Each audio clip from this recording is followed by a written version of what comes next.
will save the world. But do it quickly before I change my mind!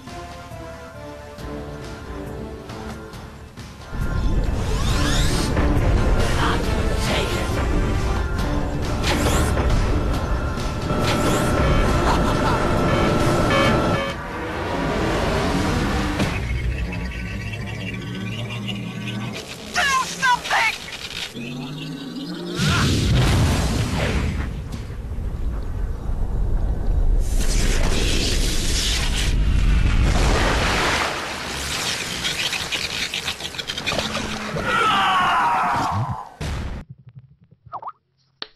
What's going on, everyone?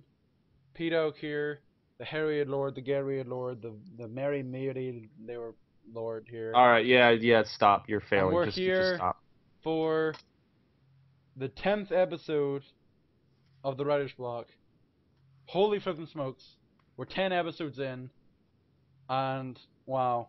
You know, I would have thought the 10 episodes would have came a bit quicker. You know, most people are like, "Oh, time flies, doesn't it?" Yeah. Well, I'm actually more of the this took a long time to get to 10 episodes, I think. Well, because a couple of reasons. We don't do it every single week, and also you had school, and we took a hiatus, and some weeks we didn't do it, and then it takes time. I mean, yeah, no, this took too much time. I think it should have been the 10 episodes in about April, but nevertheless. Okay, so we are here, and we are ready to do some writer's blocking. But this episode, we're not going to talk about you, alright? We're going to talk about us, alright? This episode, we don't care about you. Okay, maybe that's a bit harsh. But okay, but listen. We are going to talk about... In the first episode, we talked about, oh, hey, you might know us, but here's a little preview if you don't know. Well, this time we're going to be like, you should know, and this is why, okay? So we're going to talk about our work. The writers talk about their work. Winky face. Winky face is very much appropriate, I think. And the reason why I'm using XSplit is because we can see flipping stuff, but there's a preview of things to come. So basically, we can now side scroll between different screens. So it's going to be very much appropriate for this one because we're going to be basically all the stuff that we've been talking about so far, about characters, about story, about setting, about flipping band geek. Why not? So all that stuff is going to be very No, pertinent. I think he's the only thing that's omitted from the past 10 things. But yes, yeah, basically this episode is analyzing our works and taking all of the things we've talked about in previous writer blocks and smashing it together and applying it. So how does the setting and characters and plot, how does all that apply to things we've written? And we're going to actually go into detail. I'm going to read a lot of excerpts, and well, not a lot, but some lengthy excerpts. Lengthier than I've done in the past, and we're going to go into detail, and I think it's only appropriate if the two co-hosts critique each other. Oh boy. And what I mean is, when I read my work, Pete will take the reins and be like, all right, plot, this, setting, this, characters, this, and I'll do likewise with whatever I don't actually know what he's going to show us in form of writing. Yeah, exactly. I don't even know what we're going to show. I'm going to show, to be honest. Wow. I'm just going to pick something off from somewhere. Yeah, I know. It's either going to be that script that you briefly showed in the last webcam episode, or... Yeah, I have no idea. But, TheAireaidLord, as always, 500 steps, better than me. And so he's already got something prepared. We are in... Rather than being a very smart person, he started at chapter 14, as you can see. And so... Because it's been what I've been working on. Basically, to give you a little bit of backstory about what you're seeing right now, if Pete would be so kind as to... Yeah, I've already got it. Yeah, okay. Basically, my goal for this summer is to finalize my first book. I've written it and self-published it, but I wanted to go back to it and finalize it. So basically, the whole purpose was to include things that I wanted to include that I didn't get to before, or take out things that I thought were really, really dumb. There were some scenes that just didn't make sense to the characters. There were some random things I threw in. So this new scene, and I want some feedback from Pete, and I would also like some feedback from you guys watching. How do you think this scene fits into the book? I know it's kind of hard, if you haven't read the book and stuff, but I will give you a bit of a backstory to the orb up to the point that we're at right now. Yeah, there will be spoilers for my book in this, FYI, so proceed at your own risk, and I think the same could be said of Pete, but I mean, there's he's not really telling a story, so there's nothing to spoil. So, True. or maybe he is. I don't know. Maybe. Yeah, don't give yourself any false hope that I actually have anything prepared, because I don't. So Oh, there you go. he's gonna have something. Don't worry, he's gonna have something. So, but I know I have something, and I will open it right now. Actually, That might help. So I just realized that if you're actually showing this full screen of this whole thing, they can actually see the name of the document. Yeah, yeah, they do. Yeah, they can. the name of the document is a joke. Oh shit! What the hell did I Touch each just do? other. It's a fucking joke. No one freak out here, please. All right, I'm just gonna minimize that. All right, whatever. Sorry. So what are we at? Chapter 14. I'm at the beginning. I'm at the Alex So we're part. gonna commence to read at verse 1. Pretty Would much. you like to read any of this with me? Would you? Well, no. Well, no, it's a book. It's better to be narrated by one person, I think. All So right, the fine. script I'll is read more it. I'll read characters this. All and right. stuff. Okay, And it's right, actually cool. it'll be good because if there's any grammatical mistakes or anything, this is pretty edited but unedited at the same time, kind of. So if there's grammar mistakes or spelling or Well, right off the bat, get has to be capitalized. no, it doesn't. Because, well, you ended your sentence at Alex. You didn't say, Alex, get up. Alex, get up. You say, Alex, get up. Well, that's well. The writer, the writer can do that.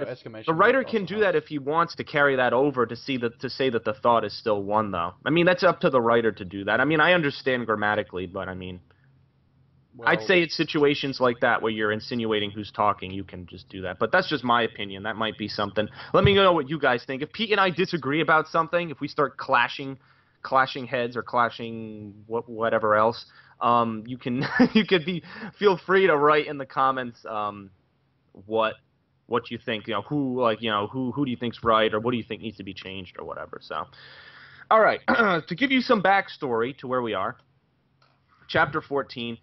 This is obviously the 14th chapter in the book, and so Alex and Noah are on a planet called Crimson, and they are with a man named Jack Holland. And again, spoiler alert, as I said earlier, but basically Noah has just found out that Alex is his brother, and that his real father is a man that was fighting for a cause in this universe, and he died. His father, Zygmunt, who he grew up with in his rich mansion, was actually just his foster father. Jack was a friend of Harold and Zygmunt's, and Noah finds all of this out, and he kind of dramatically finds this out. Alex kind of knew some of this stuff because he lives on an alien planet with a foster parent as well, so he kind of knew some of this stuff. So Noah's still trying to deal with it. At the moment, Noah has been given these special gloves, which have a connection to a race called the Spirits, and the Spirits are these god figures to the aliens that you'll see in the book. So Noah doesn't really know much about the gloves. Alex was also given a spear, but it's just a spear that shoots electricity. Just a spear that shoots electricity, you know. Yeah. Well, it's a futuristic book, and it's on a sci-fi planet. Right now, Planet Crimson is the most advanced. Crimson, the nation of Crimson, is the most advanced nation in the universe. They've made all sorts of insane technology, and they have access to a lot of it. And basically, this scene.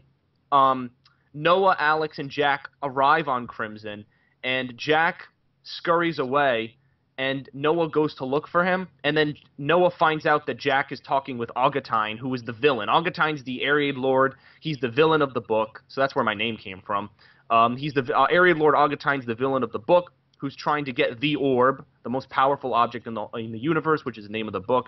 He's trying to get this, and Noah finds out that Jack's working with him. So Noah runs straight back to the campsite, and this is where we pick up. So, Alex, I screamed, "Get up! We need to move now." Surprisingly, Alex had fallen asleep while I was gone. Hadn't he just slept last night, or the version of last night on Raven? Because basically, Raven is the planet they were on prior, that snow planet, and they had slept on that planet, got up, and went to this planet, but it was nighttime on this planet just because of how. Just where the planet revolves and stuff. So it almost takes the context of how the universe works in a sense. "What's going on?" Alex demanded. "Why are you screaming?" "I just overheard Jack talking to Augustine. They're planning to capture us, like right now." Alex sprang up and got his spear ready. "Are you positive you heard this?" I'm pretty sure I heard them plotting. If not, they were just getting ready for their next personal get-together. Alex laughed at my comment. What should we do, he asked. Jack will be here any minute. I don't know, I exclaimed. I thought you were the one who had all the answers, remember? Alex put his head down for a moment. He sighed. We have to leave. We have to go and get the key of power now. Are you crazy, I said, stepping toward him. Jack told us that place is locked down. If we try to break in now, we're toast. And don't forget, I'm useless to you with these stupid worker gloves. We have no choice, Alex insisted. It's what we came here for, and if we leave now, we may never obtain it. I shook my head. It's too risky. What's too risky is arguing when Jack could be here any moment. Come on, let's get in the ship. So they got to this planet from a ship that used to belong to their real father, and the ship's called the Demonator. The ship has has a whole bunch of different functions and features, and you're about to see some of the features right now. Alex quickly gathered his belongings, compressed them inside his suit, and stomped out the fire. I followed him inside the Demonator. The staircase locked into place once we were both inside. We moved to the front of the ship and sat at the controls. How do you control this thing, Alex asked. Must you ask me questions I obviously don't know the answers to, I replied. Alex shot me a look. He turned his head back to the controls, scanning for some way to start the ship. Out of the corner of my eye, I spotted a button that looked familiar to me. I remember Jack pressing it when we were first in the ship. It was worth a shot. I pressed the button. The ship suddenly rumbled. I heard a humming noise as gears began to churn. The ship then began to rise off the ground. It was now sailing forward. What are you doing? Alex yelled. You don't even know how to fly this thing. Well, I can try, I said, grasping the handlebars. I moved the handlebars left and right. The ship banked around and around. We were moving away from the island, out toward the water. I tried to steer us around, but the ship was acting on its own. Give me the controls, Alex demanded. He moved from his seat and latched onto the handlebars. I countered by moving the handlebars toward myself. Let go, Alex yelled. No, I have it, I insisted. I'm the one with flight experience and knowledge of anything around us. Now let go. It's all right, younglings. I have everything under control. Alex and I stopped fighting. We looked all around the cockpit for the source of the robotic voice. Suddenly, small electrical particles began to surface from a small vent beneath the control panel. They swirled about, forming the outline of a face. The face was expressionless. Only the outline of the eyes and mouth were provided by the wispy particles. The particles gently moved as it spoke. Hello, young ones, the robotic voice said. And I can't do a good robotic voice, so I'm not even going to bother trying.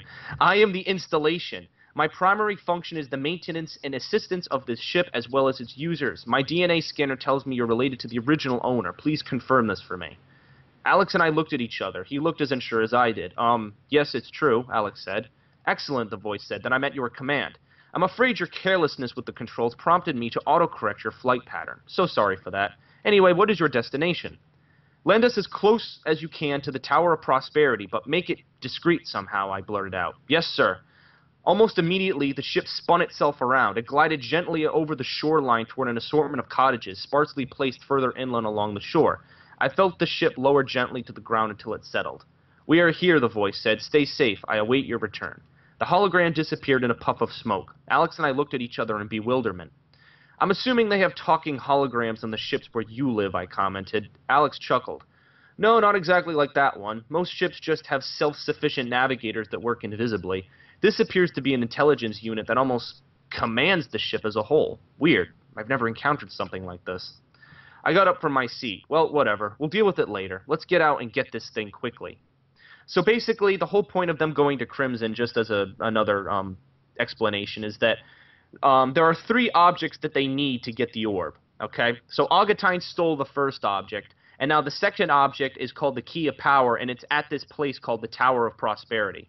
And they have to get to the tower and get this key. So they're trying to figure out how to do it while Jack has betrayed them and while Augustine's trying to find it. So they have a lot of things pressuring them. We exited our ship. The staircase gently lowered and touched down on the sandy ground. Once we exited the ship, the staircase rose back up and locked into place. The ship then went dark. Alex and I were now at the base of a small village. The village was primitive, consisting of a few dozen houses made out of rotten, deformed wood and moss-covered stone. They weren't really houses, more like summer cottages. Most of the paint on the houses was chipped, and the windows were all cracked. Part of the roof of many of the cottages was practically caved in. Beneath our feet was a cobblestone path that winded up through the village. It unevenly divided the cottages and revealed an even grimmer setting. Alex and I began our walk up the path. As we walked by, a middle-aged woman emerged from her home. She wore ragged clothes consisting of a pair of bulky overalls and a torn undershirt. In her arms was a basket of food. She eyed me through her deformed, wrinkled face. I thought at first she was a different type of alien, but suddenly it occurred to me who she really was. A human. It wasn't just a woman who appeared human. Multiple impoverished people eyed us from their run-down homes, all appearing to be human, both in their pasty white skin color and their swollen, empty forms. They don't want you, croaked the woman. I carefully turned. What? I asked. They don't want you. You, up there. You see? You see? They don't want you up there. They want control. They have it. You don't. You don't. I started to backpedal. I quickly turned around and ran beside Alex. We need to hurry and find this key, I hissed. We're getting there, Alex said impatiently. I don't know why you told that intelligence device to bring us here, but I don't like this place at all. Well, how was I supposed to know, I asked. Like you just said, I know nothing of this world, remember? Suddenly my head began to throb. I knelt down and held my head with my hands. Alex stopped. What's the matter, he asked. I just got a massive headache, I moaned. I don't know what's going on. Looks like your gloves have life, Alex commented. I looked at my right hand and noticed the jewels on the gloves were glowing. The same thing was happening to the other glove. I began to see flashes of wispy electricity forming around me. When I blinked, it was gone. I reached my feet and continued walking. Come on, let's go, I insisted. What was all that about, Alex asked. I don't know. It's happened twice now. Twice? Well, maybe more. But I keep seeing this weird electricity stuff. It's super bright, and I always get a massive headache when I see it. Alex stared at my gloves. Maybe those gloves are possessed. After all, Jack gave them to you. But it's not the gloves, I screamed in my head. Back on Earth, I had experienced the same thing when Harris attacked me. If that substance had been with me before my journey to this world, then it was something I had picked up prior. I shook my head. There's no time. Let's go. Alex and I had reached the end of the pathway. It ended at a grassy hill. We climbed it to the top, but suddenly stopped when we reached an electrical fence. The fence was made out of thick steel and contained a visible current of electricity. It spanned the width of the hill that enclosed the village. On the other side of the fence was the intersection of a steel road with energy waves passing through it. A few hover vehicles rapidly passed down this road. Gazing upward, I noticed the structure that loomed over us. It was hidden amongst a few other skyscrapers, but I recognized it instantly. The Tower of Prosperity was only a few blocks away. We were close. I told you they don't want you here, said a voice. I jumped around to see the old woman standing behind us, her basket of food still wedged under her arm. Who are you? I asked. It's them. They don't want you here. They don't want us out there. We're prisoners. Animals. We have no future. Redeem us. Listen, lady, Alex said, stepping forward. I don't know who you are, but our business isn't with you. We just need to get over this fence. If that's too much to ask, please say so. The woman's gaze suddenly turned to my hands. Her eyes widened. Use them, she screamed. What? I stammered. You have their power. Use it. Use it. Free us. Just place your little hand on that fence. Watch. See it all. I stepped toward the fence. Alex stepped aside. He flashed me a look. Noah, what are you doing? He questioned. We have no other option, I said. Without stalling, I placed my hand on the fence. My headache suddenly returned. The images of the swirling energy became more and more real. I grit my teeth in pain. The electricity from the fence wasn't harming me, but instead something was flowing through me. I didn't know if it was the electricity or this substance. Bang! I felt a rush of air as I opened my eyes to watch the fence before me explode. Tiny pieces of metal were thrown into the air as they came raining down upon the road. Wispy, bright particles of electricity swirled in the air above where the fence used to be. Then they dissipated. How did you do that? Alex exclaimed. Saved, the woman cried, throwing her basket into the air. We are saved. The ruler has not let us down. He has led us. He, our mentor. He, our believer. The spirits have blessed us and heard our divine prayers. Go, go. I looked behind me and noticed a whole flock of villagers stampeding toward us like a horde of elephants. They all looked possessed and just as crazed as the woman beside us. Come on, Alex said, pulling my arm. The scattered villagers will keep any guards busy for a little while. We jumped over the broken fence and ran down the street. I leaped onto the sidewalk as a hover vehicle nearly barreled into us. Alex and I proceeded down the sidewalk. The villagers were right behind us. Who are those people? I asked. Something tells me Crimson isn't too fond of them. The streets were deserted. There were no people and barely any hover vehicles. I soon discovered why. A giant holographic telescreen suddenly appeared in the air between two skyscrapers. The blue outline of a masked man suddenly appeared on the screen. Attention, Island Ogmaxion, the voice roared. This is Ruler Nakarn, your humble and mighty ruler. Our subjects have broken free from their bondage. Immediate force is required in the lower sector. Waste no time. Eliminate the threat. The holographic scream vanished. Suddenly, out of nowhere, a full patrol of armed soldiers leaped from rooftops and side buildings, crashing down on the road in front of us. Their suits were huge hulking pieces of machinery. Multiple gears and gadgets spun and rotated on the large plates of armor that they wore. Each soldier had a curved helmet with a small tail spike sticking out the back. Their battle suits were far more advanced than ours. The soldiers rushed toward us. I looked behind us and noticed the crazed people still running wildly. We were caught in the middle of a collision. Alex quickly grabbed my arm and threw me to the left into a side alley. I stumbled a bit but regained my balance. The crazed people were completely helpless against the armed soldiers. I watched them fire hollow cuts at the arms and legs of the people. They screamed as many of them were forced onto the ground. Some of the people resisted. One person tried punching a soldier in the face, but he only yelped in pain as his hand struck the soldier's thick armor. The soldiers began to beat the impoverished people, using the butt of their guns to smash their skulls against the road. "Come on, let's go," Alex said. "We can't leave these people to suffer," I argued. Alex shook his head. "We don't have time for this. There's nothing we can do at the moment." Reluctantly, Alex and I moved away from the war zone and emerged onto another street from the alleyway. I turned right and froze in place as I noticed what stood before us. Far down at the end of the street, the road curved back around a loop. It was impossible for the road to continue for what lay ahead of it. I breathed slowly. The Tower of Prosperity was straight in front of us. Seeing the tower up close and personal was somewhat intimidating. Where the road looped around was a grand staircase. It ascended upwards a great amount until it flattened at a wide set of glass doors. The staircase shined bright gold. It appeared to be made out of a metallic material, much like that's supposed to be that, so much like that of the inner city. Being this close, I could clearly see the yellow energy that flowed through various interconnecting tubes within the sturdy building. I didn't know the purpose of them. Perhaps they were a form of renewable energy or an electrical power of sorts. I noticed how vibrant this area of the city was compared to the beach cottages that littered the shoreline. The people that walked by us were very loud, talking as if their friends were miles away. Not only was their nature peculiar, but their sense of fashion was as well. They all wore practically the same uniform, a black jumpsuit with green spirals stitched in. Once again, the people appeared human. The men were almost completely bald except for a few short hairs on their heads. The woman had hair, except it was dyed completely black and existed in short strands that fell around the sides of their head. Some of them gave Alex and I weird glances as we passed by. I kept my focus on the tower, blocking out any unnecessary contacts. My days of being hounded by the paparazzi definitely helped in my ability to ignore who I wanted to. "Hey," screamed a woman, "did you hear the experiments are being punished a block over?" "Yeah," replied a man, "I heard they broke out of their zone." "Quite odd. Shall we see what the buzz is?" "Indeed." Alex suddenly tapped me on the shoulder. He pulled me aside next to a building. "Noah, this isn't good," he whispered. "What do you mean?" I replied. "Crimson most definitely knows we're here. The people may not know who freed those prisoners, but the ruler definitely knows." "The ruler? Who's he?" "He's the leader of Crimson. He typically interacts with the citizens of Crimson at ceremonies and such. He was the man on the holoscreen who had those prisoners incapacitated." "So?" I replied.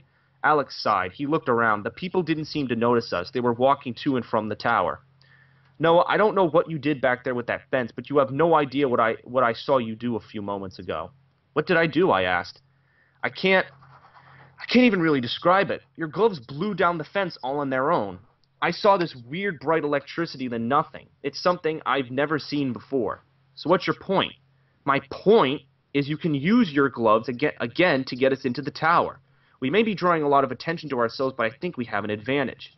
Suddenly, I remembered what Augustine had told Jack. Lure the boys, use their gifts to our advantage.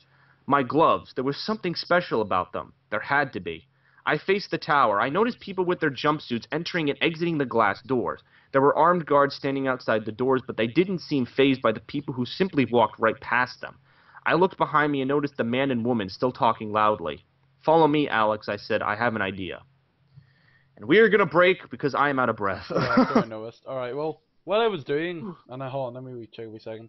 Oh my god. I'm What? pretty sure that, I really hope I actually caught this, but basically what I have going, what you guys can see at the moment is, the document is in the center of the screen and our face cams are at the bottom corners, okay? And so, basically what I was doing, because you could see my perspective of the document, I was underlining stuff I noticed in the document while you were saying them, okay? Some of them are grammatical errors, some of them are repetition, some of them are stuff that, I thought was pretty good, some of the stuff was, was things that could have been improved, that kind of stuff, okay? So basically, just like mental things, so I don't have to like read over the whole thing again. Okay, so from what I could tell right now, okay, so obviously this is all brand new. So I'd never seen any of this stuff in my version of the book, which you've seen in episode 8, I believe, was the episode that I shown it. And so basically, I didn't know any of this, so I forget what happened. What was the original thing that happened in chapter 14 instead of this? Just out of curiosity. So what originally happened? In Oh, a that would be nutshell, it. real quick. Oh, I didn't save it, but I was gonna say I could read the original one. But what originally happened was this: they get in the ship, they fly to the shoreline, and I read this book to Pete, so he should remember. They fly it, and they land at the cottage, and instead of they don't. There's a couple of different things. Number one, they never have any interaction with the people. Like they never talk to this old woman. Like they see the old woman, but they never talk to her. Um, the fence was originally destroyed by Alex's spear. Noah never had anything to do with blowing up the fence, okay? And I'll explain why I changed that. Also, you never got to see Ruler Nakarn on that screen for the first time. Like, I never had that scene where he appeared on that screen and was telling his people what was going on. I also never... Basically, here's what happened. They blew up the fence. All those prisoners escaped, and they basically ran from there directly to the tower.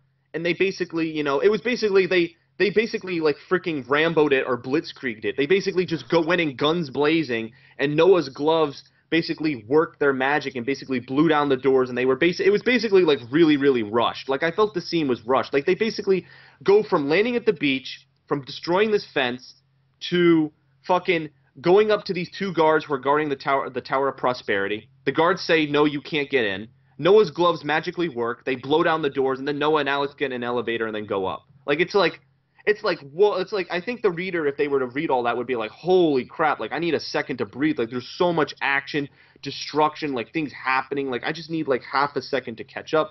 I realized that, and I said, you know what? Instead of rushing the scene, I'm going to take my time, and I'm going to split this into 2 more chapters. I actually add 2 more chapters. The next chapter is Noah's idea. Basically, Noah's idea is he basically takes the jumpsuits from 2 people, and they disguise themselves in the jumpsuits and go into the tower. And there's a scene where Noah's interacting with people who also have the jumpsuits on. So it's an additional scene. So it's not them blowing down the doors and, fighting and all this stuff. Eventually, all shit, breaks loose, but it's because of a specific reason. Like, I felt the reason as to why they were running and attacking all these guards, like it just didn't add up. It didn't make sense and stuff. So this new scene with these 2 chapters, I think, helped that. So I'll get Pete's perspective on that now that I've explained it. So basically, you've like slowed down all of the action of chapter. How long was chapter 14 originally then? Because this was roughly, let me see how many pages. This was about sorry about this. Obviously, you guys can see this. I've got it on the writer's block screen, but hold on. That was 9 pages long. So how long was the original one, do you think? Half of that, or not even? It might have been this. It might have been longer because chapter 14 was everything that happened. Basically, from the beach to the tower, they get in the tower, they go in the elevator, they get the key of power, they jump out the window, which that was a ridiculous scene, which I also took out, which I'm going to, and they jump out, and then they fly away, and then they get knocked out, and then that's it. Like basically, it just didn't make any sense.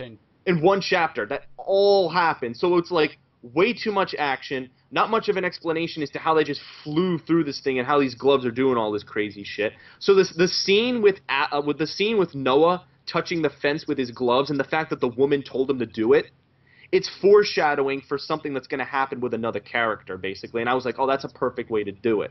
It also begins Noah's anxiety and also him learning these gloves. Like, the gloves have a hidden power.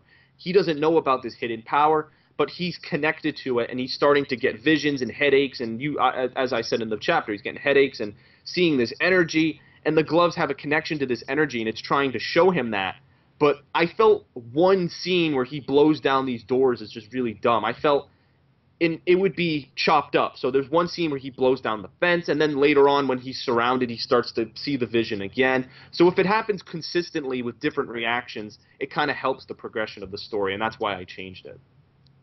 Okay, so basically, I guess we might as well implement all of the stuff that. Okay, first of all, I'll give you my little nitpick things that I've And then All we're right. gonna So and what then are I'm the? gonna address the three main things we've been talking about, which is story, character, setting. Those are the three things we've been talking about. Well, dialogue as Yes. well. Actually, sorry, dialogue is another one. Yeah. So what were your critiques, or All what right. things did you Now like get and ready not? for Yeah. this. There's a little list here, okay? And you're gonna have to Okay. follow through with me, okay? Start from the very beginning, so chapter 14, okay?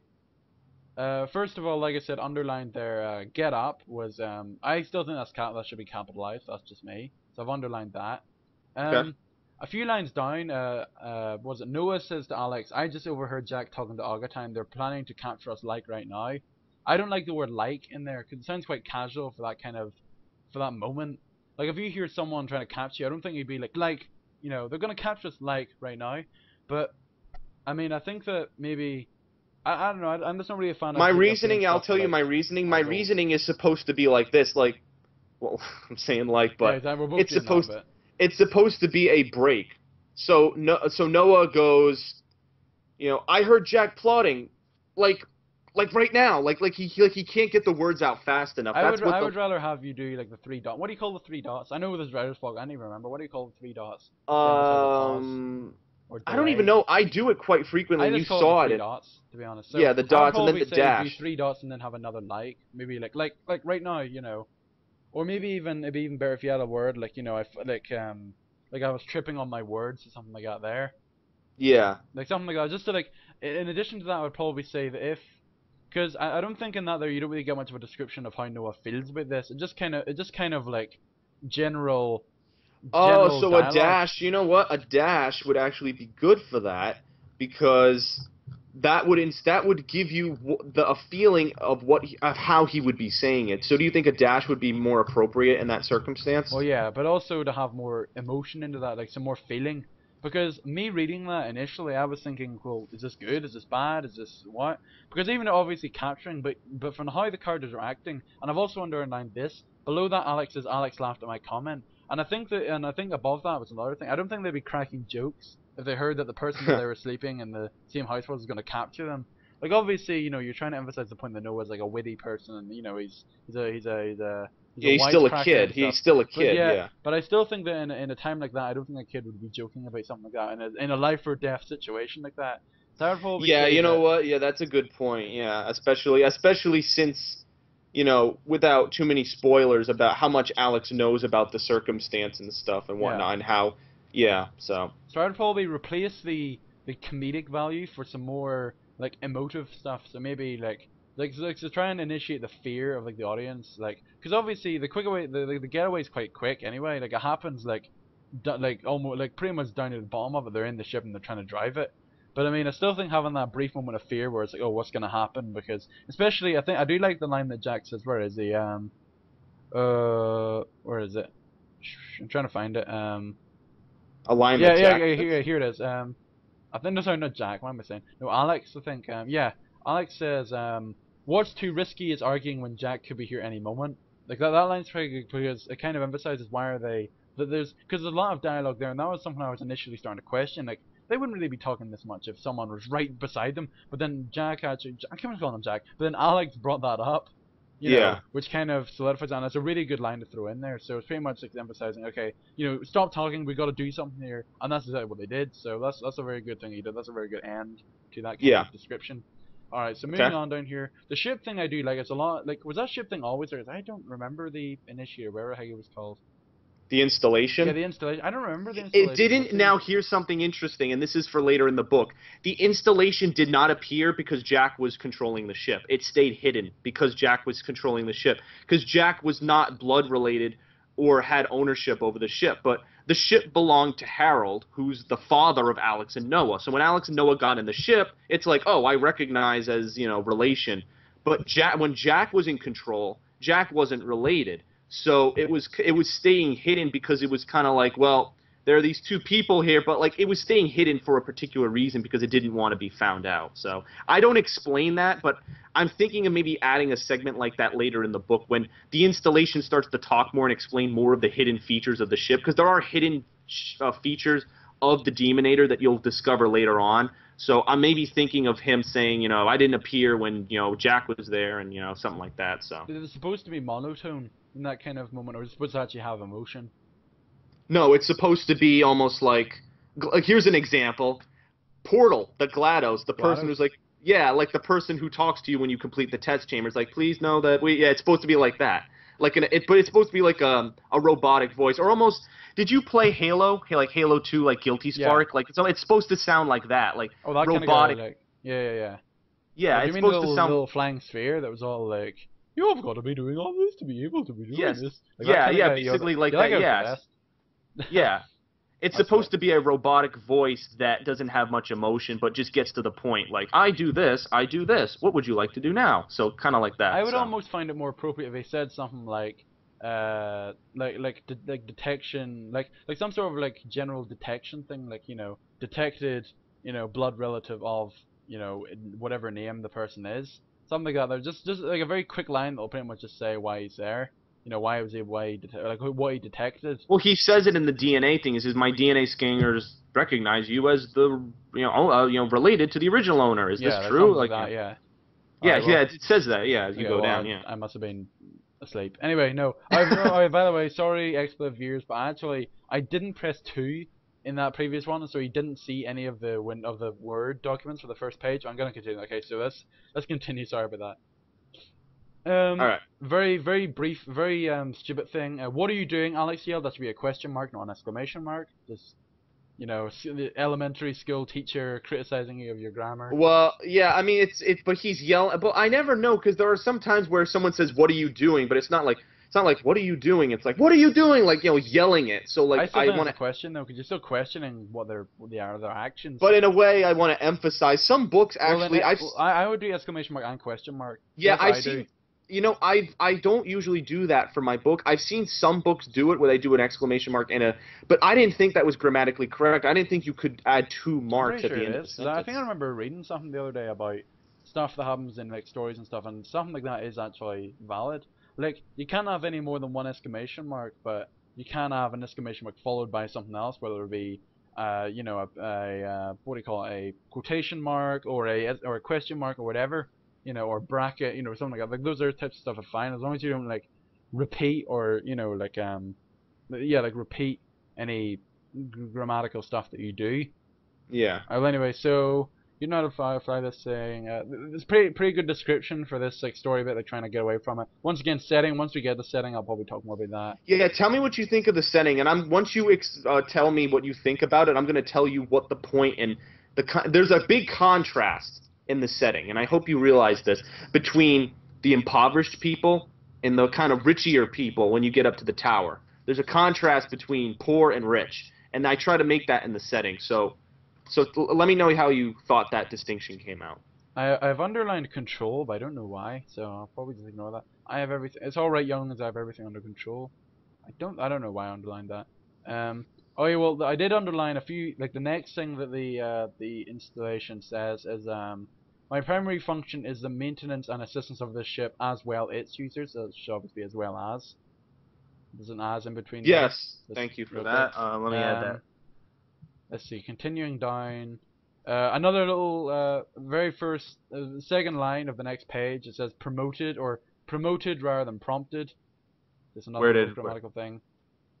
What It says, page is the? It's the top of page 3, sorry, top of page 3. What is the sentence that follows? I'm trying to find it. Excellent, the voice says, then I am at your command. I'm afraid your carelessness with the controls promoted me to auto correct your.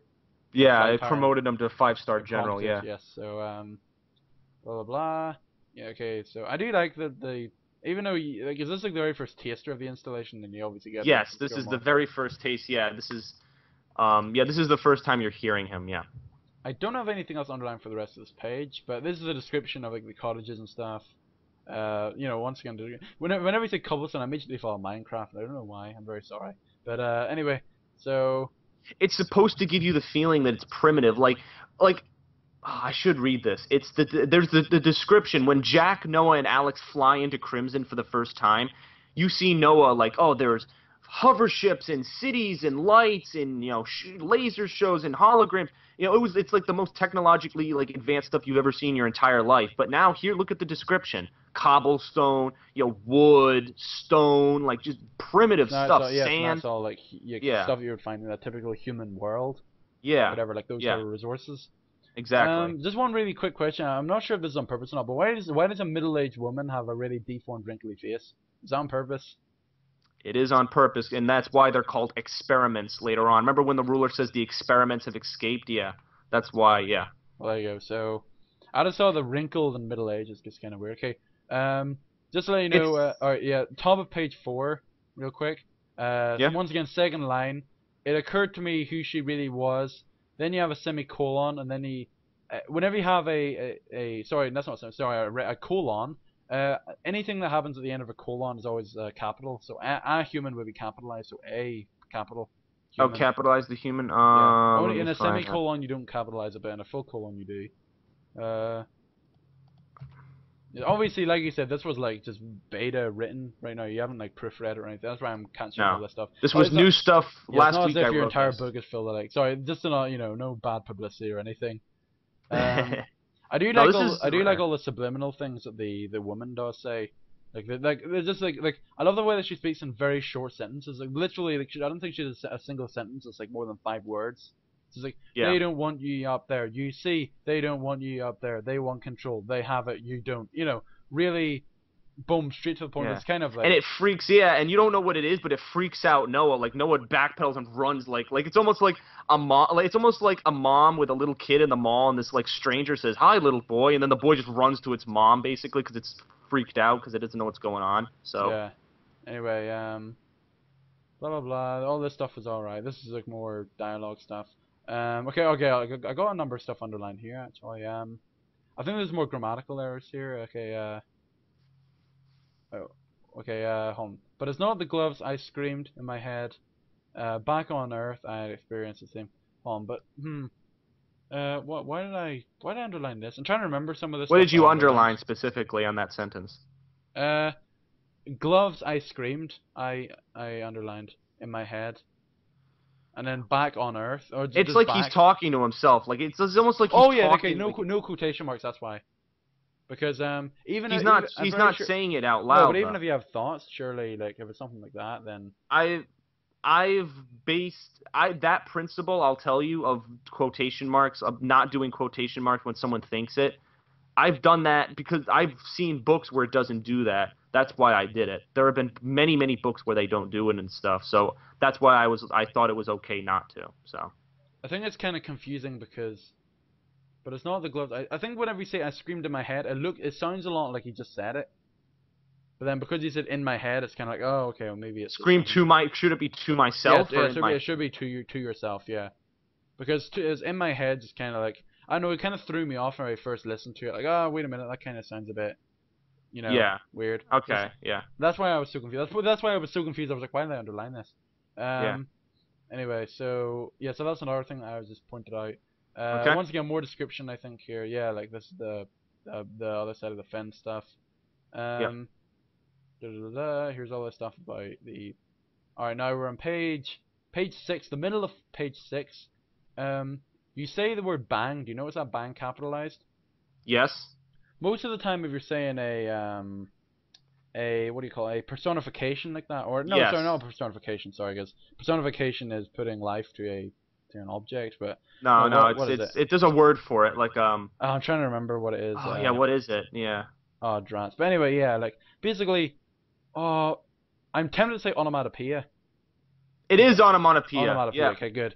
Whenever you're using onomatopoeia, normally what I think is if it is capitalized, number one, exclamation mark at the end of it emphasizes the strength of it, Okay. and number Yep. two, begin a new line immediately afterwards. If you're using an onomatopoeia, it's normally its own line, so Oh, it isn't. that's a good thought. This Huh. match will be like the writer's block grammar edition. That's pretty much how half this stuff is. Well, But some of the grammar, like some of this stuff I've just done consistently and didn't change the style. Other stuff I read from other books, other stuff I studied on my own. And obviously we're going country to country on the grammar and stuff and yeah, some of the whatnot. stuff I would say, for example, I wouldn't say, "Oh my gosh, you had written like I don't know center incorrectly," when center is like spelled differently around here or something else. Maybe that was a bad example. I Yeah, don't know. yeah. But yeah, so bang, obviously exclamation mark and then new line for that. Um, how did you do that, Alex Skin? Also, okay, the one skin Oh, I with the underlined that. exclamation mark and the quote and Yeah, the yeah, yeah. question. Exclamation mark, question mark. That was another one. Actually, how did you do that? Alex exclaimed. So once again, that's another thing I was saying before. The rest of that page is fine. Oh no, it's not. Okay, sorry. It's horrible. Save. Oh yeah, once again you say saved exclamation mark, and then the next quotation is not capitalized. Saved, the woman cried, throwing her basket in the air. We are saved. That should be a new line, or that should be like a new line of dialogue. Yeah, you can do that. In some cases, again, I'll say this, and there are books I've read, novels, and I researched this, and this is, I don't know if I've told Pete, there are many, like the Percy Jackson series, the Wolf Chronicles series, or the Chronicles of Darkness series, sorry.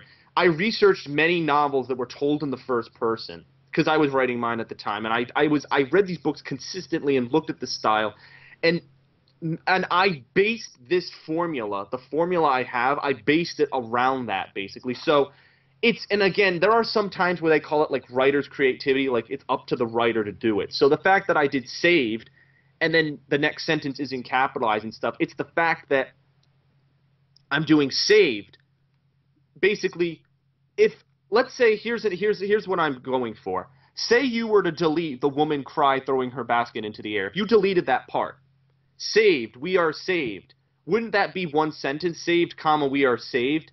So because it's one sentence, technically one sentence, I make it so that this is lowercase. But this exclamation mark emphasizes that word, but it still keeps the fact that the next one it's still connected to it. It's a tactic that you can do, and I've seen other novel writers do. So that's why I have it. Just I think it's time for our first disagreement, because I disagree with that. Because I think if you're saying something like saved, that in itself, I'm guessing she screamed, saved, we are saved, that kind of stuff. But she isn't saying, saved, we are saved, because that's a full sentence, that's a sentence if you're saying that. Yeah, it's arguable, it definitely is arguable. I would say, if it is going to be an exclamation, then it would be saved, we are saved, regardless of if there's anything in between it. And even then, I wouldn't put stuff in between. For me, as a personally, I don't write books so much, but I have written a few. Like, well, no, I mean, I don't mean to. I've written a few short stories. That's fair to say. I've written a few short stories. And whenever I do stuff, I normally don't interrupt the sentence, unless obviously it's just something. Unless like a sentence is over and I know it is. Either a sentence is over, or it's like one thing. Like maybe it's like, but how, like how I questioned, raising my arms up in the sky. How did you do that? I would keep those two as two separate sentences. Where something like this, I would also keep them as two separate sentences. So saved, we are saved. Yeah, I'll take a look at it again. It's arguable, and yeah, you could go. Comments, whatever you feel. Yeah, you could go. You honestly could go either way. I've seen some authors do it the way he's saying, and some authors, the ones that I researched, do it the other way. That's why I went to this formula and stuff. I bet you if I had seen novels where it did it like what he's saying, I probably would have stuck to that. Instead, it's really all up to speculation. So also, right below that, I'm guessing he our mentor, he our believer was on purpose. Yes. What about it? Yeah, I just wanted to clarify that. So basically, it's like their English is kind of broken a bit. Alright, sorry about that, guys. We had a bit of a interruption or whatever. But obviously, I'll be cut out by the lovely Chris and his amazing editing. But anyway, I digress. Yeah, so, wait. Okay, so the rest of this is fine. Scrolling down. Oh, this is a problem I kind of have. This is a very big pet peeve of mine.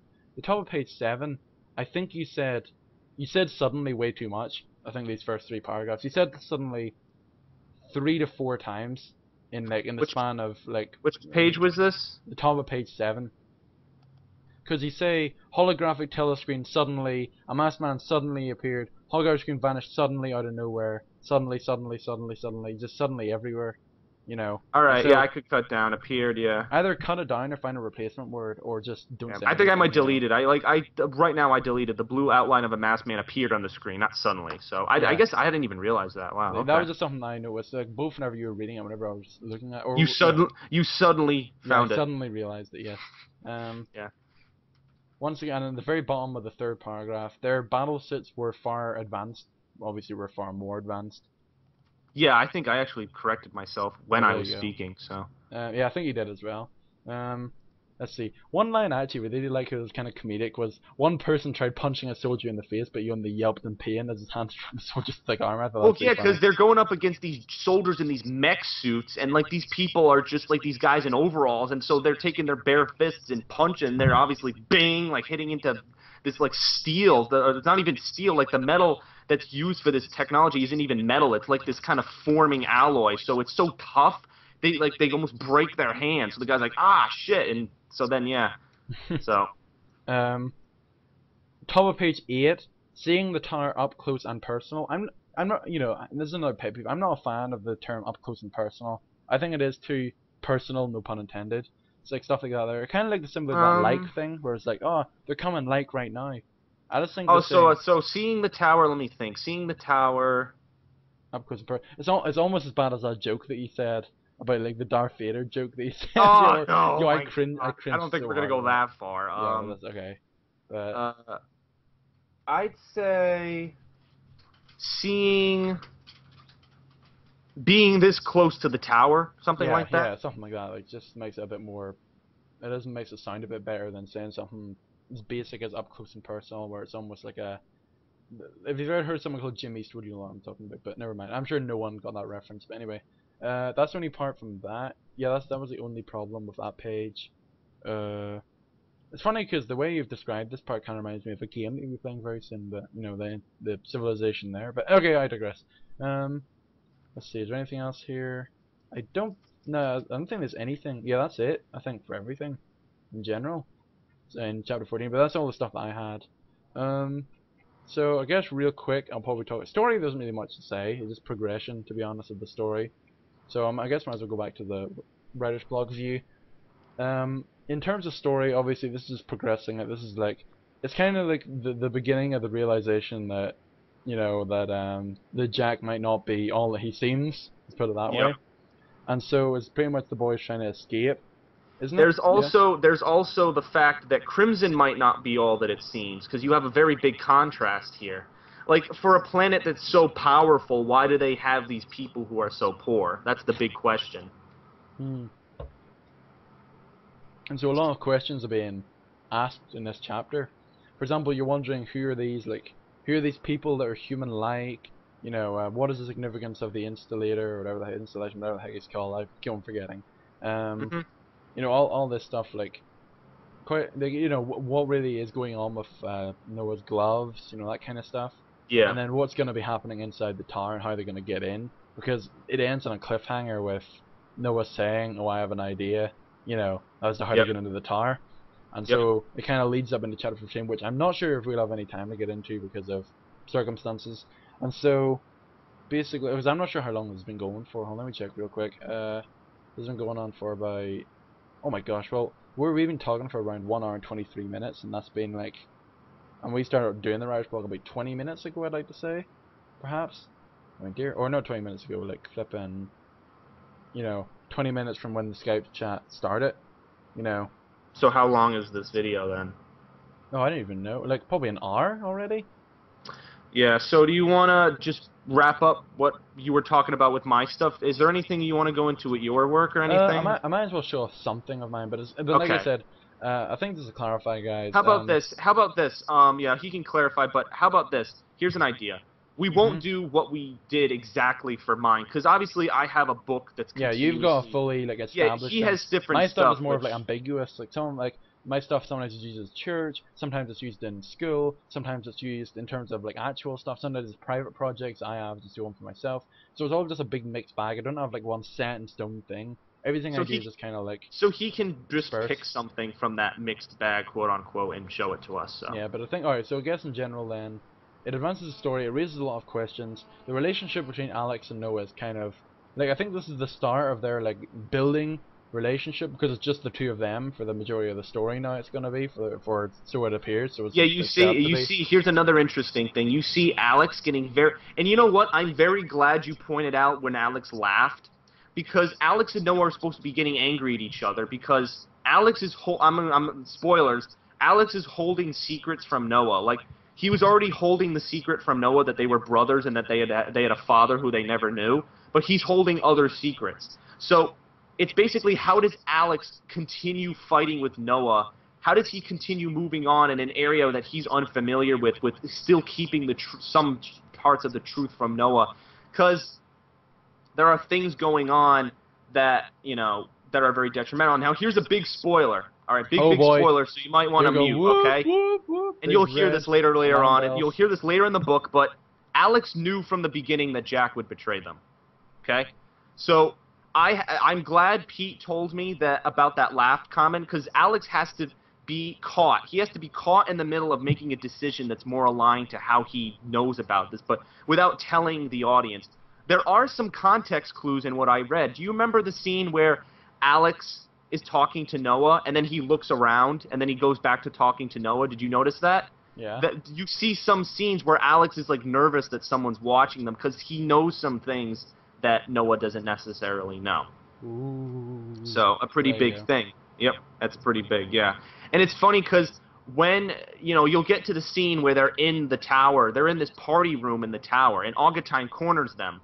And Augustine's getting away, and Alex is like, come on, let's go after him. And Noah's like, no, let's go get the key. That's what we're here for. And then Alex is like, but that's exactly what Augustine wants you to do. But then he stops. Like, he says the sentence, but he stops midway because he knows if he says that, Noah's going to be like, wait, how do you know that? So then Alex is torn. Like, but he has to go with Noah because Noah can protect him and stuff. So Alex's character is very, very torn in this situation. You see this character on Raven who knows so much about this world and is so confident and introduces Noah, and you begin to see a role reversal. Noah doesn't know anything about the world and is very timid, very shy, and you eventually see Alex and Noah switch places. Alex is very timid and shy and doesn't know what to do with all these new circumstances, and then Noah kind of takes the reins, like, I have this power, and I understand this, we can do it, don't tell me we can't, kind of thing. And it shows him accepting responsibility and accepting things in his life and whatnot, so quite interesting. Well, there you go. So, anyway, oh my gosh, there's a really crazy red sky outside. I'm not sure if let me see if you guys can see that. That's pretty sick.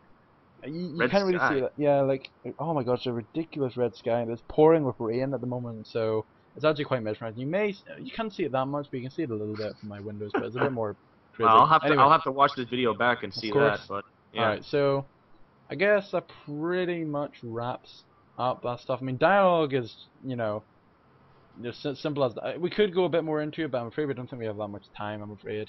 And then setting, we kind of talked about setting already, to be honest, about, The contrast, that's the contrast big of thing. The stuff. contrast between the impoverished part and the richer part, so. There you go. Okay, so I do have something. I'm not too sure as to what's going to be happening here. How am I going to see it? That's the big question. I'm gonna have to send it to you right now. So hold on. So let me just do this real quick. You guys can just see the writer's block thing, but I'm gonna give you some backstory while I send this to you. Okay? Okay. Alright. I'm trying to find out a good scene that I can pick out here, because what I might, because I'm gonna do the original park bench that I wrote. Now this was one I performed back when I was 14. Okay, I written this. This is back in 2010. You've written? You wrote. Yeah, I've written. Whatever, Mr. same Grant. thing. Okay. So let's talk about. All right, so hold on. I'm just gonna do all this, and I'm gonna pick and choose what's gonna happen. Okay. Now I do actually quite like this much better because some of the stuff I've written was very stereotypical, like.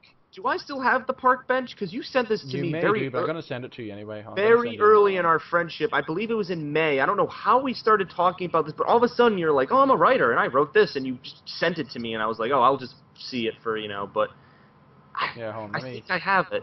Send it Alright. to me, and if I can, I'll compare it with what I have, and if it's the same, then I'll. Alright, hold on. I'll Let me save this here. Okay.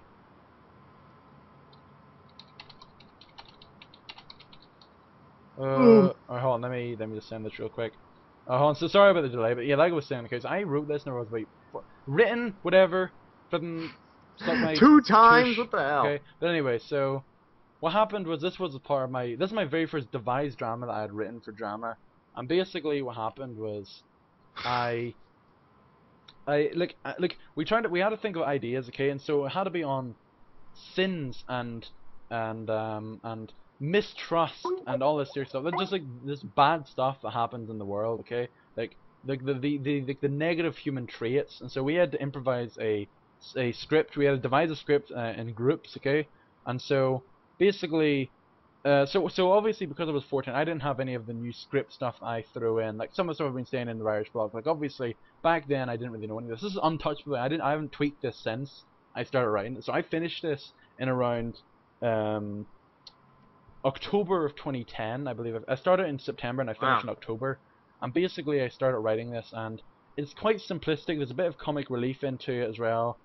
So I guess we might as well start from here anyway. So So you're reading this one then, Yeah, I I'll guess, read because this it's one, your okay. work. But because it's a script, I can't just read it. You know, I might shorthand some of the stuff. As you can see, okay, we are starting at scene 4. Yeah, read the parts that you want to read that you feel would be best for our Well, I have to analysis. skim through it, yeah. Anyway, so Oh, scene I 4. did read. I read part of this with you at some point. I did. This is probably one of some of the better parts of the script. There's some pretty bad parts of the script. I'm not gonna. Well, you were It's 14. I some of mean, the cheesiest stuff. For example, I'm gonna scroll down right to the very bottom. There's the enlisting for the army is at the very bottom here, as you can see, and so it's a very short thing because it's funny because there's 3 people in our group. You had to do about 5 minutes for each person on your group. That's how you timetabled or scheduled your script. So basically, ours should have been 15 minutes. It took us 45 minutes to perform this because of how lengthy it was. This was 19 pages long, I believe, on 12 I'm looking at font this. size 12. Okay. Name John Daniels, age 15. I mean, Alright, no, 16. we're not spoiling, alright, just yet. Alright, but Yeah, anyway, yeah. okay.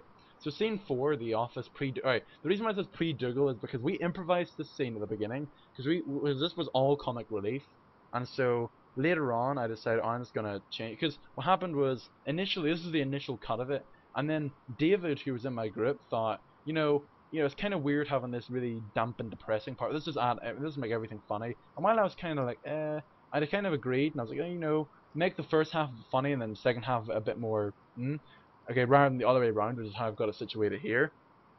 And so basically he did something where he did a Dougal Maguire impression from Father Tess, and I'm sure none of you know what that is, David is so good at impressions that he actually has a YouTube channel. By the way, fun fact, David has a YouTube channel. I know Father Ted only because he's told me about it. So yeah, and so basically, like Dougal, he's supposed to be like a child pretty much. He's a priest, but he has the mentality of a child. And so he did this amazing improvisation of this scene with Charles Orr playing the role as Ronald, and I'm in this scene as Thomas here because we all had different roles, and it's very hard, it's very weird to explain. But anyway, I could talk for ages about this. But anyway, so basically what's happened here is the backstory to this. This is scene 4. In scenes 2 and 3, what happened was Thomas I forget what his name is now. Thomas something. Yeah, we just call Thomas. wasn't it Cunningham. Oh, Thomas Cunningham, of course. How could I forget it? I haven't done the park bench. It was right there in the thing. What does it say? I'm just talking about Thomas. Yeah. Alright, but anyway, so Thomas Cunningham is a very successful owner of a bank. Like he runs his bank and he's very successful. He's very wealthy. However, he's getting quite old, and so he's retired his business to a second in command, was this guy called Ronald Jones. I think, yeah, Ronald Jones, okay. And so Ronald Jones, he's actually corrupt. He's been waiting all this time just so he can get his hands on this business. And so this is the one scene. Obviously, in my alternate rendition of this, where I've rewritten the script, it's a lot more lengthy than this. This is just a very caricatured version of a transformation of a character. And so Ronald, who looked very good in scene 2, he was all like goody two shoes. In scene 3, you started to see a change in him whenever he's finally handed the business professionally in a public press conference. And so Ronald is finally like, finally I get this business, I can do whatever I want. And so this scene pretty much emphasizes him doing whatever he wants. How did you form this? Let me just ask, because obviously people know with my book, I told the story in episode 1, if you watch it, how I formed my book, so I won't go into that full story. How did you form the story for this? Was it based off of, like, it was originally a comedy, shows? Fun fact. But how did you get the plot of all of the things you just described? We pretty much simulated 3 different events. So we kind of thought about what are the biggest sins that people commit. There's greed, there's war, there's like negativity, there's hatred, and there's suicide, and there's self-harm, and there's alcoholism, like all these negative traits. And we decided to like combine them and put them all into different groups. So let's put one, say, because based on the very brief synopsis of the Park Bench is 3 old men telling stories of their tragic past. That's pretty much if we summarize Park Bench in one line, that's what it is. And so these 4 old men have these 3 stories of their history. And so, like I said, in these ones they're very cut down. They're very like bare bones. Even though it took 45 minutes to perform, it's very bare bones in terms of like what it is. It's literally 3 scenes for each character. And so the 3 scenes, we're in the final scene for Thomas's story, and we see the first scene for John's story. And so for these kind of people, we kind of thought, okay, if these are old men, say if this was in like the 1970s or 80s or so that we had it was set, what kind of stuff was happening in these people's lifetimes? So if they were 70 years old, what happened from the 1900s right up until 1970? Well, there's been war, there's been the Great Depression, there's been the booming 20s. With someone like Thomas, you had like wealth and greed and power and stuff, and the Great Depression, all that stuff. So all these like historical, it was set in America, by the way, because we all thought America was this grand place, and a lot of stuff happened in the 20th America. century in America, yeah, of course. And then one of them, obviously, you can't talk about mid 1900s without mentioning the World Wars. And so another one was set in the World Wars, and then the final one was just basically, you know, we could talk about something like racism or something like that, but let's just do a regular story. So let's just see how you can compare two grand stories against just a regular individual and his problems, and eventually how his problems are much worse than these problems, if you can believe it. And that is from Harold's perspective. You don't see Harold in the extract that I've got here. Harold Rickshaw? No, not Harold Rickshaw, I'm afraid. But anyway, so basically in this scene, like I was saying, Ronald has a new secretary, which is none other than his cousin Samuel. And so Samuel, he doesn't know anything about the economics business. He's just there because Ronald picked him up. They had interviews for new like second in command people, and Samuel just wandered in. He said, "Hey, I'm your cousin," or "Hey, I'm your cousin," or whatever. I can't even remember what it was. You'll probably see here. Oh, great.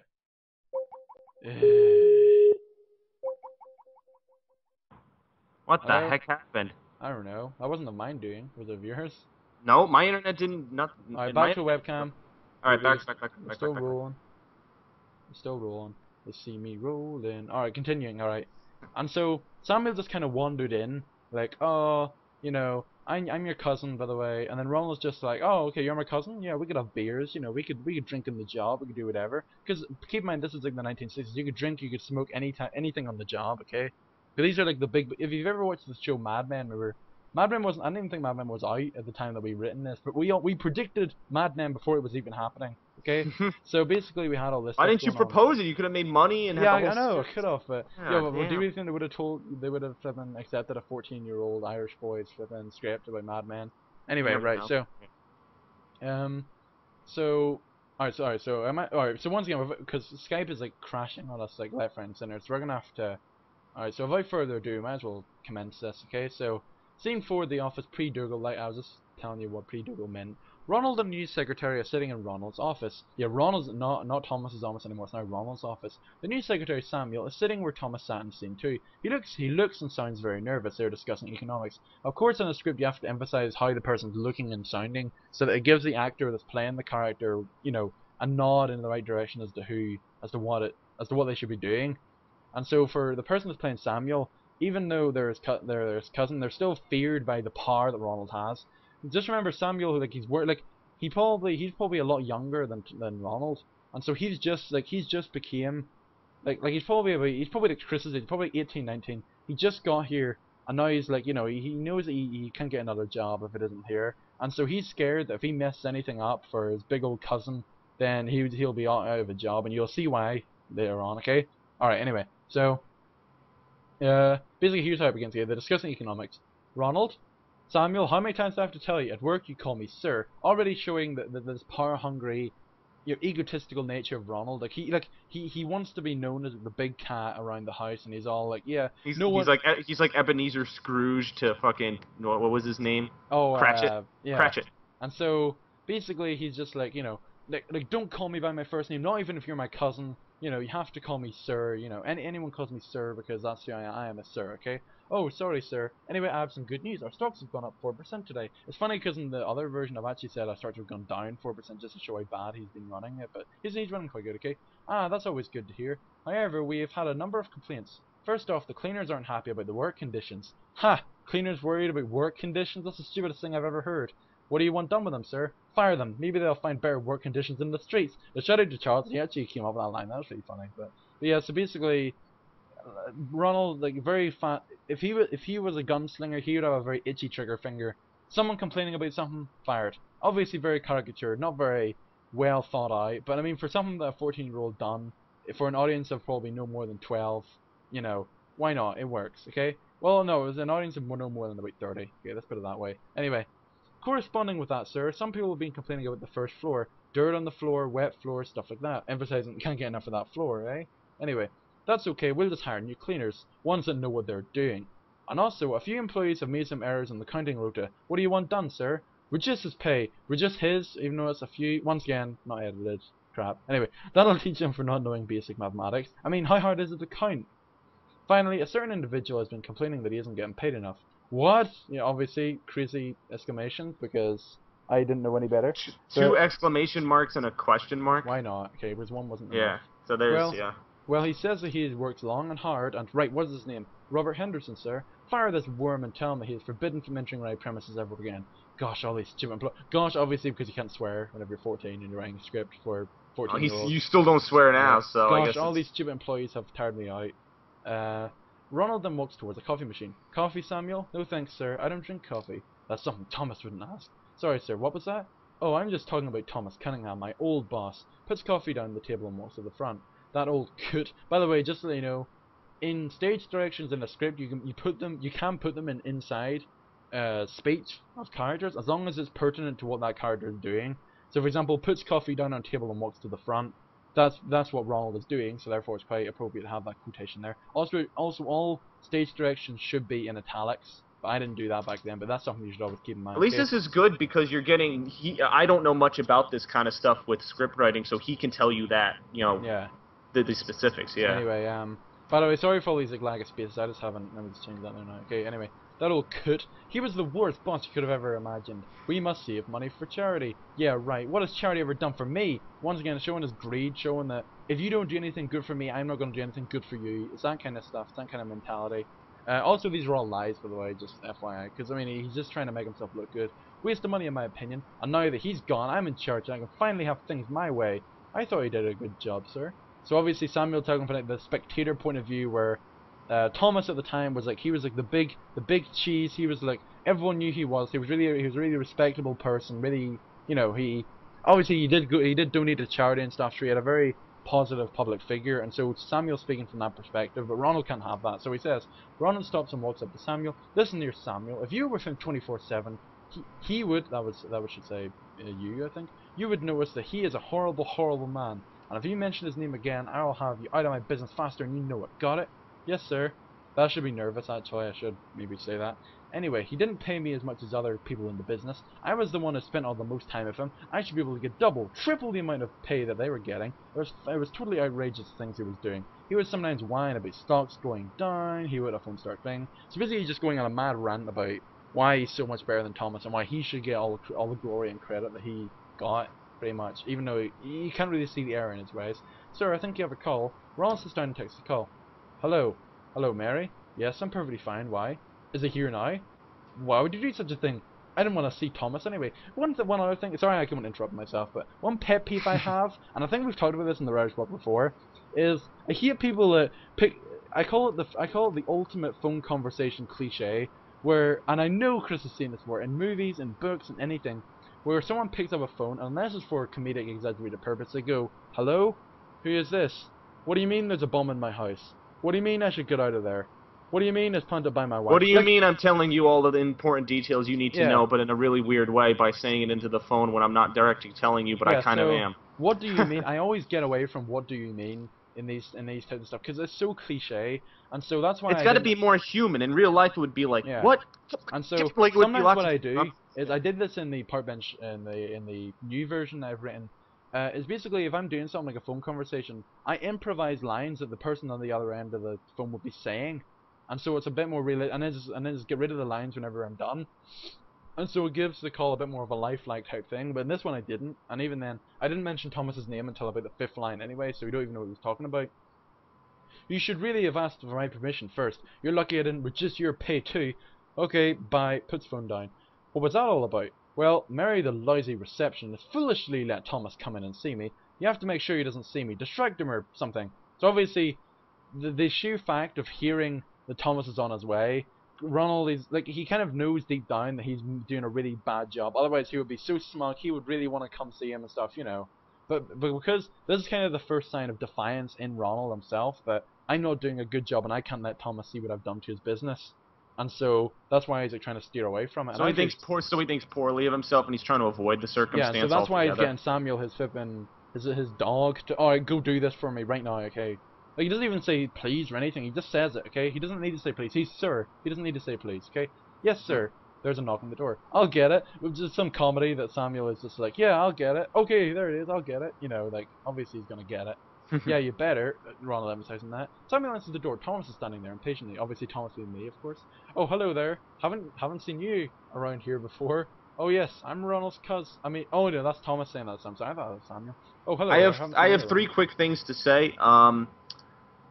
Should there be an exclamation mark with "Yeah, you better"? Is he yelling it, or is he like, you know? No, Because Samuel, he'd say it quite quietly. Because he's right at the door, so he wouldn't yell it because he doesn't want him to hear it. And so he'd probably go like, "Yeah, you better," you know. That kind of stuff. Would you make that second sentence a complete sentence, like or would you do "I haven't seen you around here before," or just "haven't seen you around here before"? I think I'd have said that just for ease of talk and like realistically, because sometimes as I wouldn't. Even for someone as upper crust as Thomas, I still think you just say, haven't seen you around here before, you know. Because he's trying to be friendly, he's trying to be polite, he's trying to be nice. Because that's what he is, he's nice and And nature. the ... is, I think it's the trailing off. I think you want the dash. You want the dash between cuz it and I mean. I think at that point I didn't really know the difference. I just put ... instead. Yeah, okay? so Anyway, the dash is yeah, this is where the comic relief begins, and so it's like, oh hello, I haven't seen you around here before. Oh yes, I'm Ronald's sir's cuz. I love that line, by the way. I love sir's cuz. The new head of economics. He just blurts something up on the top of his head. So obviously he's trying, because he's cracking under the pressure, because Ronald's right there. So this is almost like some sort of like assessment as to how good he's doing, and so he's cracked after the first question. So immediately he's right off the bat. He's almost like, obviously it's like comic relief, it's caricatured, but that's just how I rolled back then. Okay, strange. I thought you had to complete a 5-year course to even be close to being the head of economics. He says that because just there now he says he hasn't seen him in a while. So the fact that he hasn't seen him around, even though he just retired about 6 months prior to this, how the heck would this guy have completed a 5-year course if Thomas was there, you know, nearly 4.5 years before that? Anyway, nope, I was just hired yesterday, which is true, because he was just hired yesterday. Wait, so you were just hired to be head of economics in the bank? Yes. Why not, okay? Well anyway, can I speak to your boss, or were you just hired to be head of the bank too? No, no, you can't see him right now. So basically he's very blunt about it, and then he's like, oh, no, I shouldn't have said that, let me rephrase that, okay? Why not? Well, he's on a long vacation too. Samuel sees a leaflet for the Chernobyl disaster on the wall, so I think you know where this is going. I still don't even know how to pronounce this. Was it Pripyat? Pripyat? Pripyat. Pripyat. It's a business trip. Pripyat? Yeah, see, this left a few minutes ago. So, yeah, so once again, there's the cliche, like, oh, he just left a few minutes. Like, it's the easiest thing to say in that situation, but it's so easy it sounds unrealistic. So you're telling me that he left the business for you to lead while he goes to an abandoned, highly radioactive town in Ukraine for a business trip? Highly radioactive? Look, just get me to him. This fight has been going on for far too long. Sorry, I can't talk right now, I gotta go by. So obviously he just resorts to, I can't win this, I'm just gonna take the forceful way out and I'm just gonna slam the door in his face, which is exactly what happens. Thomas doesn't even care anymore, and he just like, it's a lost cause. I think I get the memo. I can't believe it. I was portraying my best friend, the person I tried to be. What is this? Does he pretty much just sum up everything? Wouldn't you? I have a question. Wouldn't you want to give Thomas a little more lines for him to explain that or whatever, or is it just? Well, it comes later on a little bit here, like the kind of what happens after the bank. Because like he's talking to himself, like, oh, I was betrayed. The person I trusted the most. He says that to the audience in almost like some sort of like soliloquy type thing, a very small. So basically, that's what it is. It's almost like a. In some of these cases, he's almost like explaining it to the audience, their stories, and that's how it began. Like, I think, John does have a soliloquy real quick. There it is. Okay, just there. He does have a little soliloquy to the audience where he explains his backstory before the events that you're about to see, and that's almost like a summing up. Okay, I can't believe it. This is what happened, and then he goes back to the park bench. The park bench is the main theme of this, where the park bench is always there on stage, where, and so at the end of every person's story, the park bench will appear, and that's why it's called the park bench, because all these people are sitting here on this bench, and it keeps on coming back, you know, after every single like sequence and stuff, after every single person's story, and it's very pertinent because that's where it all meets and that's where it all ends. Spoiler alert. And so this is just a very quick thing. Thomas sits down, Harold and John are sitting there too. Harold and John are basically, you know, the other two main characters, and Harold and John, this is preferably played by three actors would preferably play this. One would play John and others, one would play Harold and others, and one would play Thomas and others. And so during each person's backstory, the person whose backstory it will be, so say for example in that sequence, Thomas, which was me, will play Thomas for the entire duration of his backstory, and the actors that play Harold and John will play every other character. So in that case, Harold was Charles, John was David, and I was Thomas.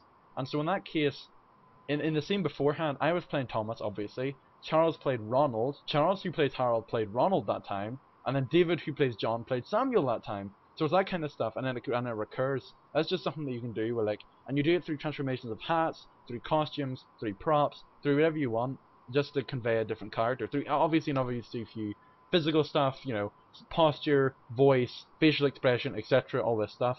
And that becomes very pertinent in John's story, where there's a lot of people with very different accents and whatnot. Anyway, so I digress no further, and it says, and the story continues, Hillside Bank, that's what it's called, Hillside Bank finally went bust a year later, and now I'm left without a pension, yet the public blame me for the bank's downfall. So basically he's got the worst scenario ever, that it wasn't even his fault, but yet people just thought, you made the wrong decision, you put this guy on power, he's all corrupt, it's all your fault, blah, And like I said, the business went bust a year later, so everyone's like, oh, it couldn't have been Ronald's fault, how could he have busted it in a year? It must have been the person beforehand. Ergo, Thomas, your fault, that stuff, okay? Wow, that must have been tough for you. Well, you have someone you know and dearly trust has turned their back on you, it's like being stabbed in the heart, but I had fun with what I had. I can imagine, how was it like having your own business? Well, you're fooled that money is everything, but stick with people you can really trust, and hopefully you won't get the same situation as I did. A general life lesson, but it really pays off in the workplace, no pun intended. Pays off, anyway. Sorry, John chuckled and nods his head in interest. Jenny, be careful. Jenny is a very interesting character, but I'm not going to go into that now. Jenny is Harold's granddaughter, and she's it's based entirely off of your cousin. Of course, Jenny just kind of came out, but all of it just kind of said, okay, what if one of them had a granddaughter? Jenny, boom, done, perfect. John jumps up in fright, better. Oh, I forgot John, I forgot what was hard to explain here. Soliloquy aside, blah blah. He's busy talking about how he fought in the war and how he's very jumpy to that kind of stuff now after fighting in the war. And this is a very quick scene to summarize it. Scene 60 in this thing. This is the beginning of John's one. The interviewer was Charles, interviewed this time, and then I was the drill instructor in the scene afterwards, which isn't here. Boxes arranged in the same way as in the office scene was, which is basically box, space, box, space, box. So it's that kind of stuff where it's two boxes are seats and one box is a table. And so in this one, there's a clipboard on the table and maybe a lamp. And then the interviewers on one table, or in one box, and the other person's on the other box. And keep in mind that we only did this with 3 boxes. That was our set. 3 boxes. 3 pieces of rostra. So that's all we did for this. So 3 actors, 3 pieces of rostra, and a whole load of props. Is pretty much how we arranged this. And some costume. And a load of hats as well. Hats is very pertinent as well. Anyway, so a young John is sitting opposite an unknown interviewer of the home guard. John looks quite nervous. Young John had just kind of said there just because that's how old he is. It's not something for the actor, because obviously you can't get younger if you're an actor, obviously. Name, John Daniels. No, not to be confused with the beer. Age, 16. That's 16? Jack Daniels. Well, yeah, John Daniels, Jack Daniels, so it's very similar. 16? Yes, sir, 16. Good, it better be. Now, are you willing to fight for your country? Yes, I have. I always have been. Are you willing to die for your country? Is this the scene you said was cliche?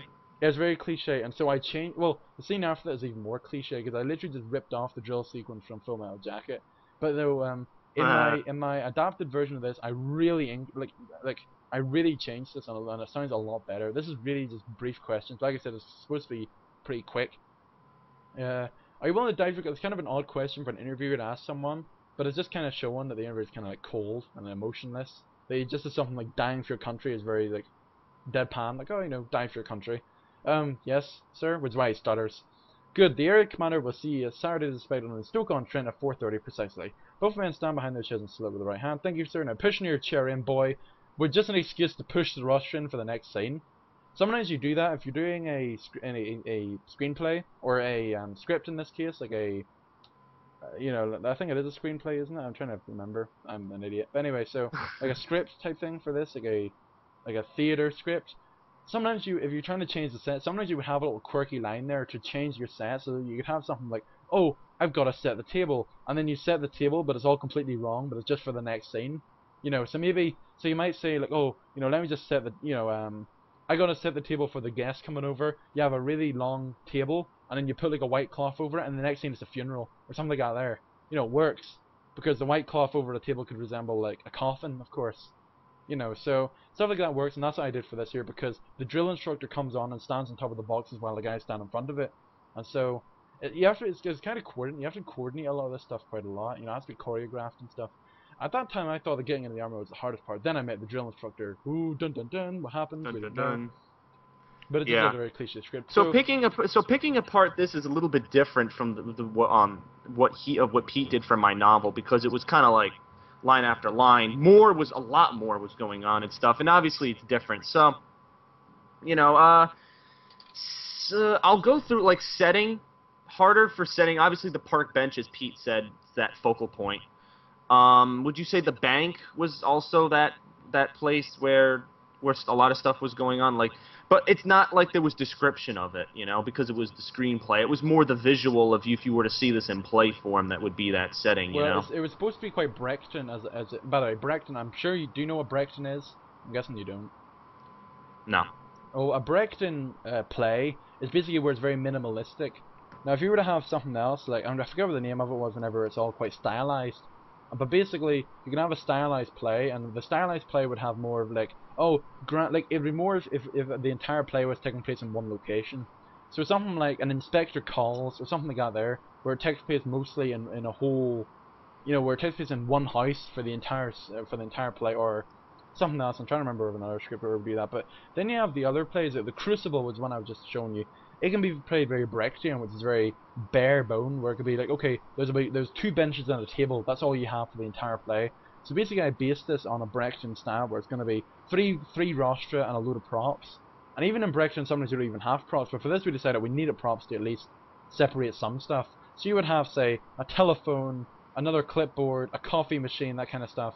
For, you know, like maybe like a little poster, or like a, you know, like one of those like charts, like scatter graphs or something, for the economical business, and as the scene progresses it gets more and more lowered, you know, that kind of stuff. So you put all that stuff towards it, and that kind of creates your setting. The art of plays is that pretty much the audience imagines. It's almost like a book where they kind of imagine it.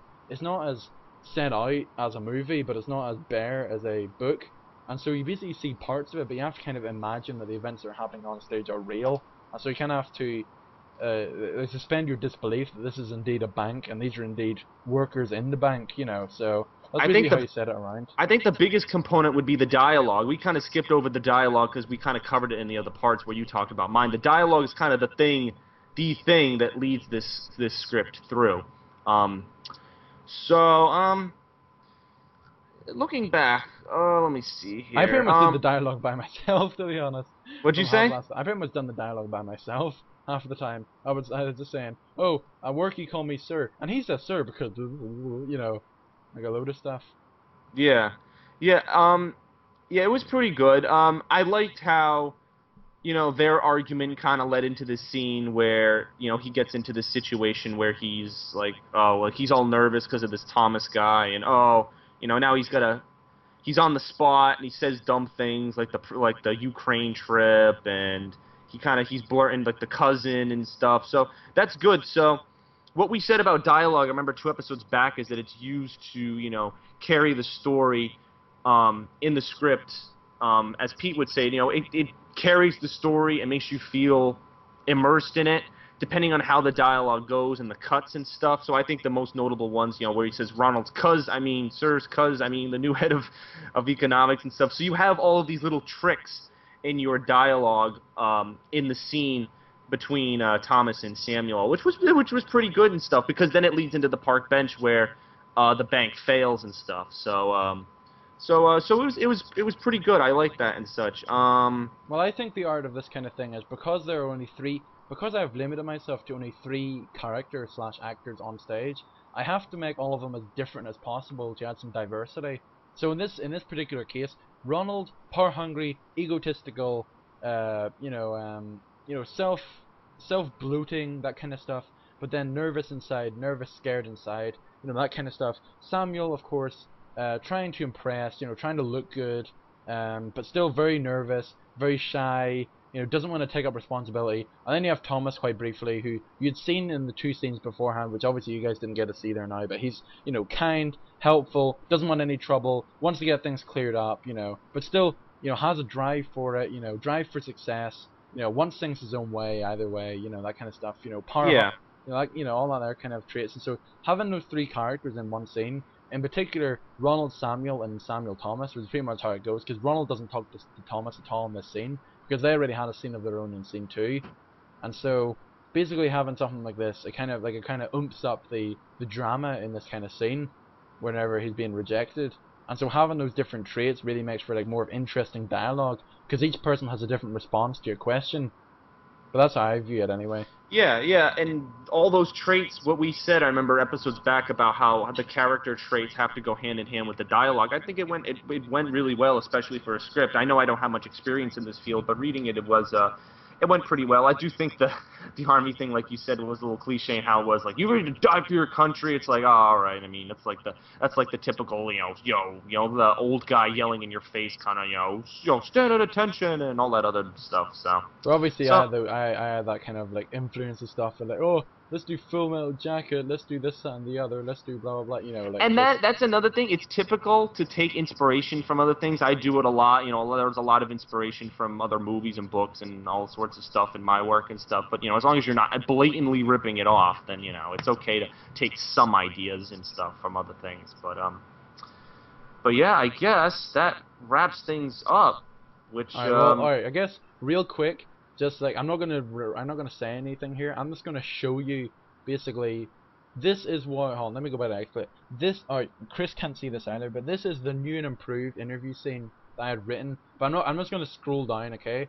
So this is basically how it's. As you see, there's a lot more stage directions. Everything looks is rough because I don't have anything in Courier 12 because I can't really. I don't really hey, like keep that. talking. I have to get something. Keep talking and Okay. tell him about that. Well, One sec. alright, well, I don't really like having Courier 10 or Courier New in terms of actual writing stuff.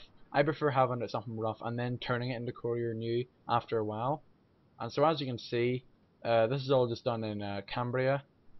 And so here you go. So as you can see, it's a lot longer, and the interview is a lot more like harsh. And basically, oh, there you go. I think that's almost done. Okay, there we go. Okay, so that's the end of the scene pretty much. It's a lot longer as you can tell, and basically the traits of John and the interviewer are much more pertinent basically because these characters. I'm sorry, why am I back to here? Okay, but so you get to see a lot more. That's a lot longer, and also because I written it so that every single part. I was writing the script so that every single part of the script would be around an hour. Like so, each backstory is a lot longer. It's no longer 3 scenes. It's probably like it's around 60 pages for each character's backstory, and so it's probably the like I remember I was hearing somewhere that if you're writing a script, 1 page has to equal 1 minute of screen time, and so I was reading. I was transforming it from a drama script to a screenplay for television as a four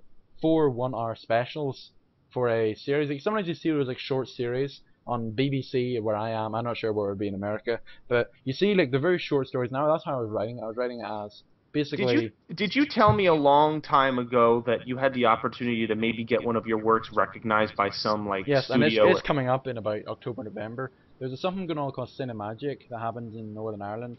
It comes over for Belfast for a few days, and basically it's for directors, actors, people who do art, cameras, props, costume, and then obviously writers and screenplay writers.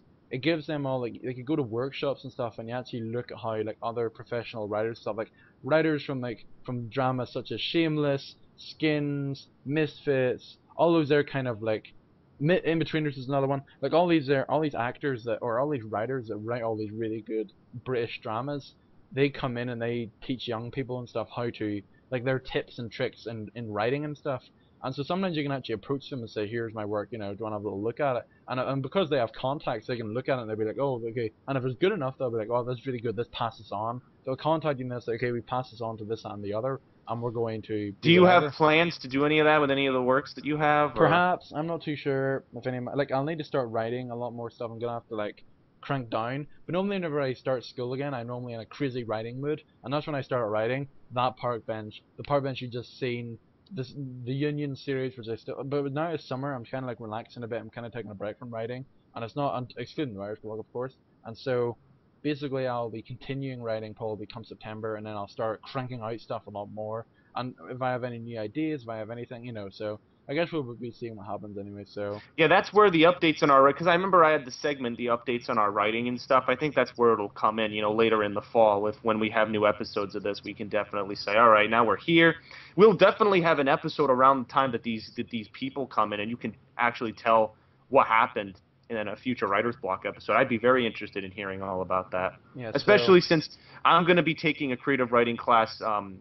It's for like a minor in college and stuff. I will be working with professors, so I can tell stories about that, and so lots of interesting stuff. Yeah, so there you go. So I guess that's us.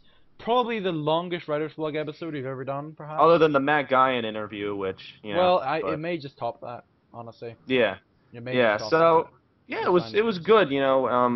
I'm surprised. I can't wait until I see the actual length of this video. It'll be pretty hilarious. It might almost be as long as the flipping Painkiller Already episode with Woody's gamer tag and other people. So I think that's us done. Yeah. Woody's gamer tag. Who's been retweeting him 40 times? All right. Okay, so here that ends episode 10. Episode 11. 10. No, I mean episode 11. What we're gonna do?